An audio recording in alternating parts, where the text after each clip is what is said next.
Welcome to A1R Psychic Radio here on Moonstruck TV with Amanda Hall Psychic all the way from the Gold Coast. I hope you've had an absolutely fabulous week wherever you're placed in this amazing globe of ours.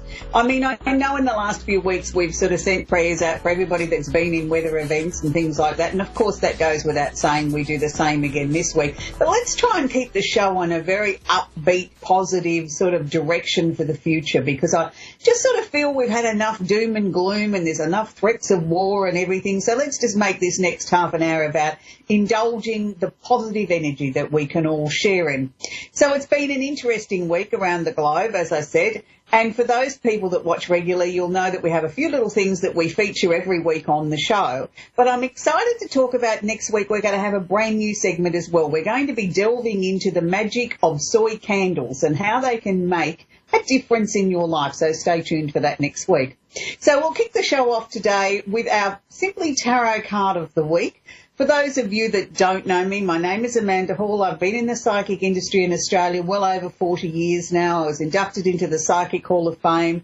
I've held the Psychic of the Year award for the last 3 consecutive years.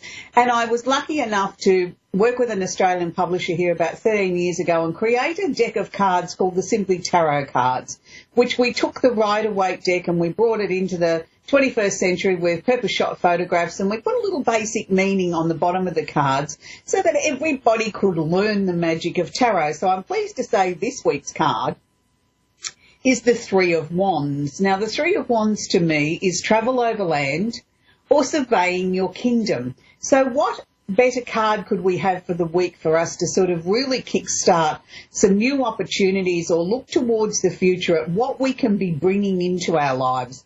What would we like to change? What are we working on? Is there something that we're working on that may not even kickstart till next year, but we're working diligently towards it? Well, now the energy is with you, I'm pleased to say, and that's an amazing thing. So we've also been featuring the planet Jupiter over the last 3 weeks on the show, and today we come to the 4th and final part of our series in Jupiter Through the Signs. And Jupiter is the planet of expansion, luck and opportunity, and it's also the planet that really sort of, I think, motivates us and gives us those light bulb moments and gets us off our backsides and out there and doing something and sort of saying, what can I make a difference in the world with? So the final part of our 4-part series, we're going to feature on Capricorn, Aquarius and Pisces.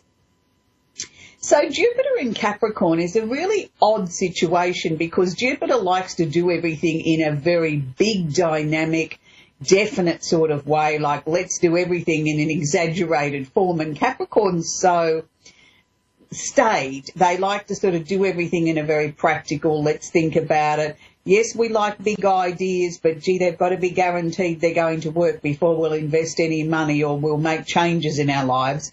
So it's almost like that they fight with each other here as Jupiter comes in and says, I've got this grandiose plan, and Capricorn says, yes, yes, I can see that. Maybe we better give it a bit more thought. Maybe we better take it to the board and we better take it around the park a few times and then we'll come back and we'll look at it. So I'm not saying that they can't work together. What I'm saying is I think it's probably a good combination for both of them if the truth was only known, because Jupiter can get a little bit carried away with itself and Capricorn sort of tones that down. And sometimes I think Capricorn needs a boot up the backside to get moving. So I think all in all, I think Jupiter in Capricorn is probably a very fortunate placement. We move on to Jupiter in Aquarius. Now, this was one I always struggled with for many, many years in astrology because it was like they really don't have anything in common. As I said, Jupiter wants to do everything on a big scale and is very excitable, and Aquarius sort of says, well, unless I've thought about it myself, I'm not interested. You know, really quite self-absorbed is the Aquarian energy and really is known for some great ideas and some thinking out of the box and doing things completely different and doing things to shock and surprise people. So you'd think that Jupiter would go hand in hand with Aquarius. They can at times. They get on really like besties, and then at other times it's like they're arch enemies. So I feel here it's almost like they're having a competition. to see who can come up with the best idea or who can be more extravagant or exaggerate the opportunities better, and then we'll see who wins at the end of the day. So it can sort of drive each other on. So it's not necessarily a bad placement for Jupiter in Aquarius, but it sometimes can be a difficult one because, you know, Aquarius really does like to be the one that takes the lead in everything. So just be aware of that if you have Jupiter in Aquarius, that sometimes you might be fighting with yourself, that you come up with this brilliant idea and then there's another section of yourself says, no, that won't work because I said so. So you have to learn to sort of work with and try and marry the energies together the best you can and sort of then try and find some middle ground to be able to push your ideas forward. So Jupiter in Pisces. Now, Pisces, just because it's the 12th sign, is certainly not the least all-important of all the signs. In some ways, I think Pisces is more important than all the other signs. And no, I'm not a Pisces.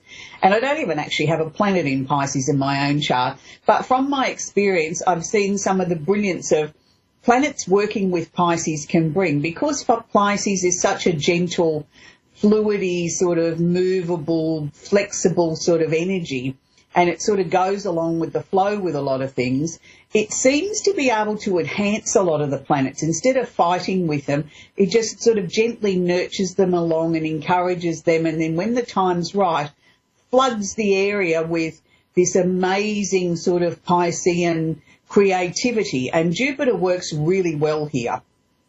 Jupiter feels right at home because Jupiter feels that can really sort of flex their creative muscles here with the energy of Pisces, and it's sort of like this is where some of our probably more brilliant film directors and things like that come from. They probably have Jupiter in Pisces because they don't know any boundaries. They allow their creativity, their imagination to run wild, and Pisces certainly encourages that here.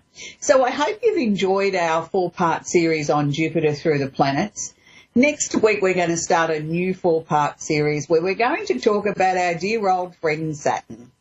Saturn, the planet of discipline. Saturn, my dear old friend. We're going to start a 4-part series with Saturn, and I don't want you to sort of think, oh, I won't tune in for 4 weeks because I don't particularly like Saturn. You might be pleasantly surprised when we look at Saturn in a new light that Saturn doesn't always deserve the bad press that he gets. So it's been a really, really interesting dance around the universe in the last week because I've had a lot of people saying to me, why am I feeling so lethargic? Why am I feeling like I have little or no motivation? What is wrong with me? I know I've got a mountain of work on my desk. I've got things that I could be getting to, but I just really don't feel motivated. I really just don't feel like doing it. I'm not tired. I'm not sick. I'm not bored. I just don't want to do it. Well, the answer to that, I believe, has been Saturn, the planet that we've just been talking about. Saturn is in Sagittarius, so he's been sort of asking us to sort of delve inside ourselves and look at our higher self and our lower self and every other self and sort of say, what can I make changes with? What do I need to do in my life to bring more balance into my life and to make myself a better person? Well, Saturn's actually holding hands today with the moon in Sagittarius, and he's sort of saying to everybody, well, what is it that you really want to do to honour yourself? Is there some emotional blockage there, something that you've been ignoring, something that you've chosen to sort of bury way down deep in your soul or hide it in the back of the closet or the cupboard? It might be time that that comes to the surface.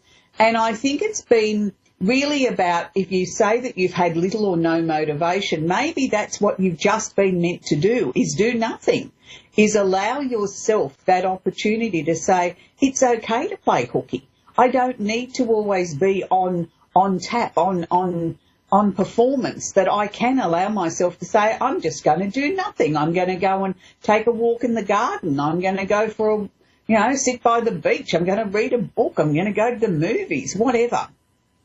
Because I think in this busy life, I think we forget to allow ourselves the luxury of, yes, we can hit the stop button, that we are allowed to, that we are allowed to not even want to think about anything. And you'll find from today onwards, we'll start to feel as if the motivation will start to come back and we'll slowly start to push through these barriers, because the 2 planets that we've just been speaking about, Saturn conjunct or holding hands with the moon is now making a beautiful aspect to Uranus, which Uranus is the planet of the unusual and the unexpected. It's like the bolt of lightning. It's the thing that happens really quickly. Is making a trine aspect, which is a nice aspect, from Aries. And so it's in fire. Everything's sitting in fire sign energy, which is the energy of motivation. So I feel we will get some breakthroughs, even if it is what has been actually holding us back. What have we been avoiding dealing with or looking at? And it may just be a series of things of old, worn-out emotions or thought patterns or a series of events or things that happened in your life coming into your mind. You read it, you look at it, and you say, oh, well, yeah, give that the flick. I don't need that anymore. And it's like, well, why am I having these trips down memory lane? Well, sometimes we have to clear these things out so that we can say, okay, that's completed. These are things that happened a long, long time ago in my life, and I've been hanging on to them in my subconscious for some reason that we thought that they were going to become important at some stage. Well, they're not necessarily important, so we can look at it and say, dismissed, next. And that's possibly what's been going on. But I do know that a lot of people are sort of saying to me, I feel like I'm marking time. I'm sitting here waiting for something to change. I've got all these irons in the fire and nothing's going bang. What am I doing wrong? I must be doing something wrong. The answer is no, you're not doing anything wrong. Sometimes we're just a little bit ahead of our destined timetable. So this is why we have these planetary configurations that I think that come up like we've been experiencing in the last week to slow us down and allow us to go and smell the roses, take ourselves off to a movie or do something self-indulgent and just switch our minds off and get ready for the very, very busy time that's ahead. And we are heading to a busier time of the year, no matter where you live in the globe. So, just enjoy this little bit of relaxation while we can. So we're going to take our first caller, which is Juanita in Homer, New York. Are you there, Juanita? Yes.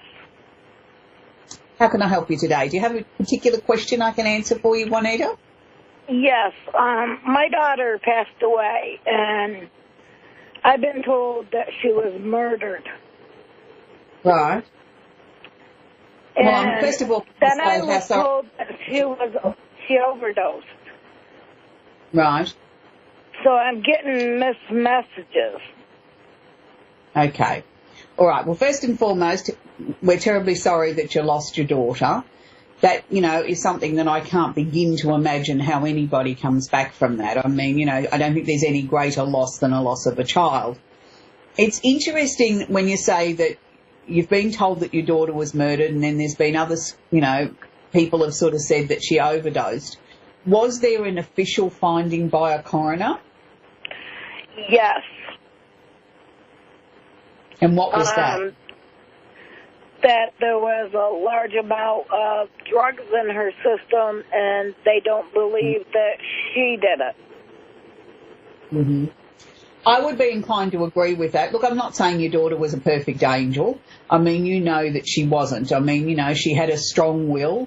She liked to live life by her own rules and regulations. And I'm not saying she was a bad person. I'm just saying she was one of these people that needed to chart her own course.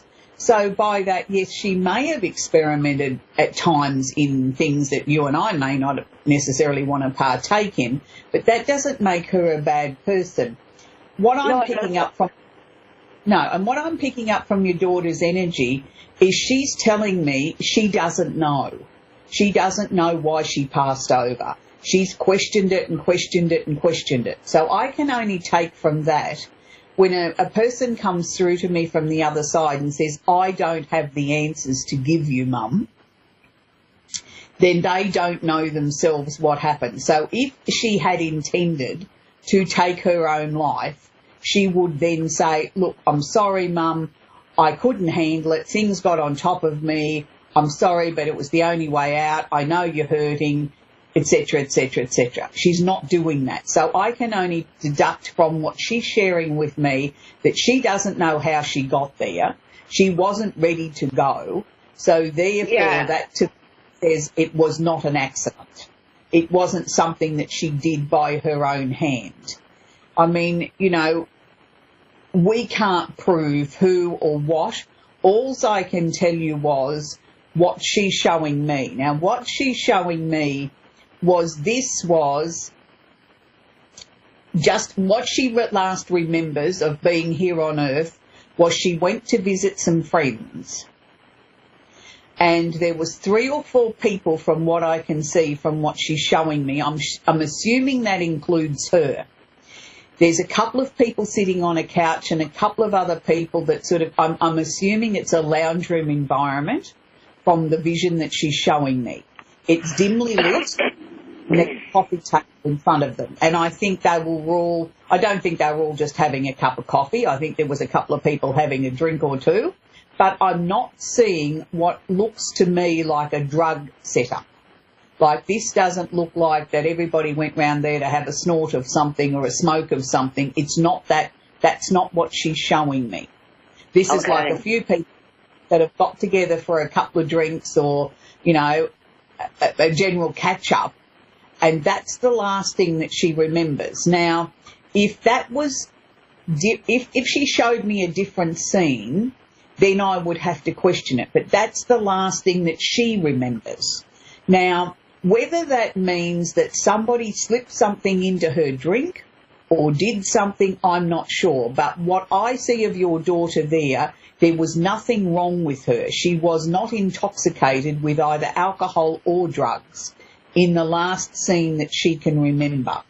So again, that says to me that she did not have a hand in this. I didn't think so. No, and she wants to be very clear with that, Mum. She did not have a hand in her own passing. She has looked and she has tried to find answers, and she keeps saying to me the people that were there, she doesn't believe had a hand in it either. Like the people that she went to visit or the people that were there, the initial 4 or 5 people that were there, I think there was 4 others besides her. She doesn't believe any of those people were responsible, but she's saying to me there was other people came in, people she didn't know. So it was as if it escalated out of all control. If it was a few people getting together for a catch-up, then all of a sudden this, you know, other group of people arrived and things, the whole energy changed of the little gathering. And she's sort of showing me now another scene where people were sort of wandering into what looked like a kitchen area and, you know, they've got their backs to me. So she didn't know what was going on out there, whatever they were doing out there, and that's where I think the problem came from. Now, I don't mean to sound racist when I make this next comment, and I don't wish to offend anybody. Did your daughter not have very many Negro-type friends or friends with darker skin? No, she didn't. No, because she's showing me that some of these people in the kitchen were of that origin, and it was sort of, the energy I took from her was I didn't feel comfortable with them. Now, I took that by the way that her energy was with me, that it wasn't that she was racist, I don't mean it that way, but she just didn't mix in those sort of circles. She didn't have friends of that nationality. You know what I mean? That was sort of something that was... She was raped by some, that's why.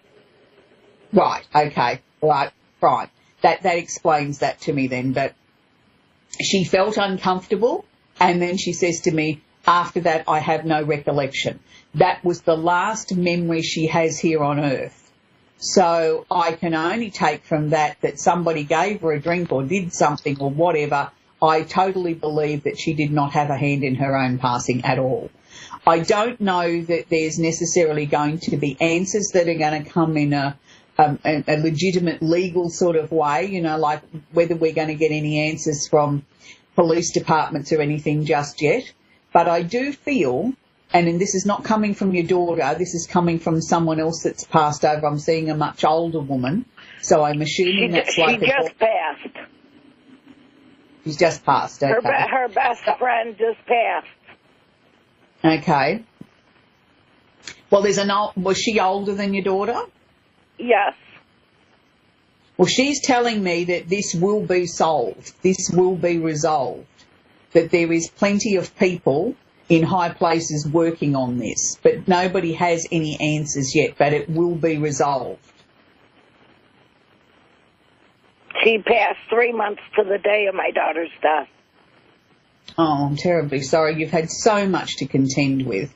It really isn't fair with what you've had to contend with. All I can say to you, Juanita, is I really, really feel for you. I'll keep you in my prayers. I hope what I've been able to connect with from the other side has been of some comfort to you. But know that your daughter did not take her own life, and yes, you will get answers, but I don't think they're going to be fast in coming. So I wish you well, and I hope you do find some sort of peace out of this. Thank you. My pleasure. Have a great night, Juanita. Thank you. We're going to go to Alicia in Long Island in New York. Are you there, Alicia? Yes, I'm here. How can I help you, sweetie? Do you have a question I can help you with? Am I going to get a house in the future? Are you going to get a what in the future? A house with my husband. Oh, a house with your husband. Okay, let's have a look at that for you, Alicia. Okay, there's been a few setbacks in your life, particularly over finances this year, has there not? Yes. I don't know that we're quite at the end of that just yet. What I want to sort of suggest to you and your husband is just hang on tight until the end of the year. Things will get better, but I don't think we've quite reached the end of the setbacks just yet. You know, like there's money coming in, but there seems to be money going out twice as fast. 2018 seems to have a better feel for being able to sort of pull everything together and sort of start to take more control of your finances and start to see that, yes, we can achieve our dreams. So from that, I'm taking that probably by the middle of next year, I think we can comfortably say that you're in a position to start house hunting and really looking seriously at purchasing a house. So, yes, I do believe that you are going to buy a house. I just don't think it's going to be yet. And I also feel what you're going to be searching for is going to change. So is there other expected changes coming up in your life, Alicia? Okay. Are we expanding the family or something like that? Could that be a reason why we'd change the search that we're looking for a home for? Oh, no, I was just looking, me and my husband are trying to get a house in the future. Right, yeah, well, I do see a house, but I also sort of felt what you sort of thought you wanted now would change by the time we come to the point of actually house hunting. You'd have a different idea of what you're looking for then. But this house is going to be something that you both want to be a long-term prospect, is it not? Yes. Yeah, because I see this not just a house, I see this, we're going to create this into our home. It's somewhere we're going to live for a long time. So has your husband sort of had difficulty sort of maintaining steady work this year? Yes. There's a more permanent job coming towards him from about November. That seems to stabilise a lot of things in your life with this news of this really good paying, steady job that he's got a smile on his face as wide as the ocean. He's really excited about it when he gets offered this job, and he sort of feels that this is the answer to all your prayers, that, you know, we can finally start to establish ourselves financially. But is there children there yet? Yes, we have one son. Right, are we expecting to expand the family? Yes. Because I do feel that there's going to be news of another little one coming next year. Oh, okay. And you both seem very excited about it. I just sort of felt that, you know, the family could expand out to about 3 children. Has that been talked about? No, not recently. Well, let's just leave that for the future and see what happens. But there's certainly, that's what they're showing me, the potential of three children for you. That doesn't necessarily mean we have to agree to have that many. But what I'm saying, that's what's been shown to me as the potential there. But I do know that there's definitely another one coming next year. And I feel that you're going to be both feel very blessed with the addition that's coming next year. And this one will be a much easier pregnancy for you, which is good. So I just sort of feel, Wonderful. hang on tight till the end of the year. Things are changing. Your husband's getting a new job. And then by the middle of next year, we've got exciting news with baby number 2 on the way. And we've also got, the potential then of searching for the family home and being able to really sort of change the course and direction of our lives, which is good. So, you've worked really hard here to sort of, keep everything on track. And I know it's been difficult. You and hubby have had a few dramas along the way, but, you just got to keep remembering that the reasons why you fell in love, it's so you can help each other through the difficult times and the fun times. So, things are certainly looking up, Alicia. So I want you to sort of keep a smile on your face and keep positive, sweetheart, because things are definitely changing for you. Thank you for calling into the show. All right, thank you. Thank you. Okay, so we've come to the end of the show again, so I hope you're going to join us again next week as we start our new 4-part series of Saturn through the signs. And as I said, we'll be having a little bit of fun with Saturn. He's not quite the scary planet that everybody thinks, the big daddy-o with his big stick waving it around and making us all do as we're told. Saturn does have some good points as well, so you'll find that out over the next few weeks. And I'm really excited that next week we're going to start a brand new segment on working with soy candles and how that they can bring changes into your life and changes in ways that maybe we don't know about or new ways of looking at things, and how that the candle magic can really bring some amazing positive changes in our life with just a few simple steps, and understanding how we set our intent, how we can change the course and direction of our lives, and how we can bring much more positive results into our lives by just a few simple steps and, being positive. So let's wrap the show up and say let's all hold hands and send out the most amazing positive energy to everybody around the globe. Have a great week, and we'll see you all again in 7 days' time. Bye for now.